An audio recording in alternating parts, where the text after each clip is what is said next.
Today we explain one of the most shocking world events of 2026, how the United States captured the president of Venezuela, Nicolás Maduro, and what it means. Venezuela has long been at the center of U.S.-Latin American tensions. Nicolás Maduro succeeded Hugo Chavez in 2013 and led the country through severe economic collapse, political unrest, and strained international relations.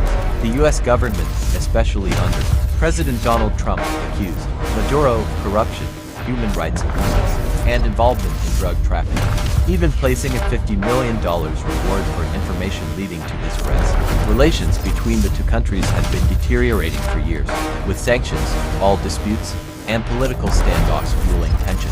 In 2025, the Trump administration launched a series of military and naval operations around Venezuela, including airstrikes on suspected drug trafficking vessels, and the seizure of Venezuelan and allied oil tankers in the Caribbean.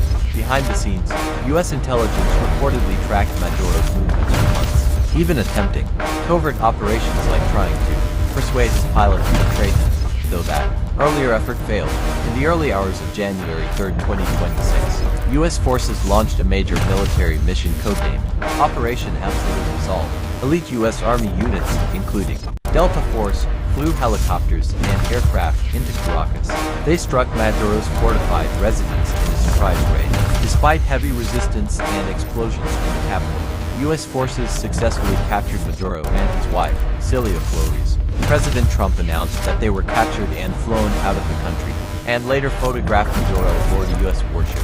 The U.S. plans to put Maduro on trial in New York on charges including narco-terrorism claims. The Maduro government denies. Trump also stated that the U.S. would run Venezuela temporarily until a new transition of power can occur.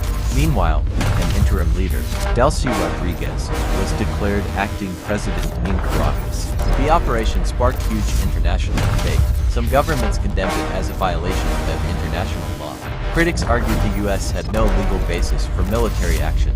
Others see it as a long-planned effort to remove a controversial leader and reshape Venezuelan politics. This event could reshape the future of Venezuela, U.S.-Latin America relations, and global geopolitics. What do you think this means for the future? Comment below, like, subscribe and share to Jacko's TV channel on YouTube. Thank you.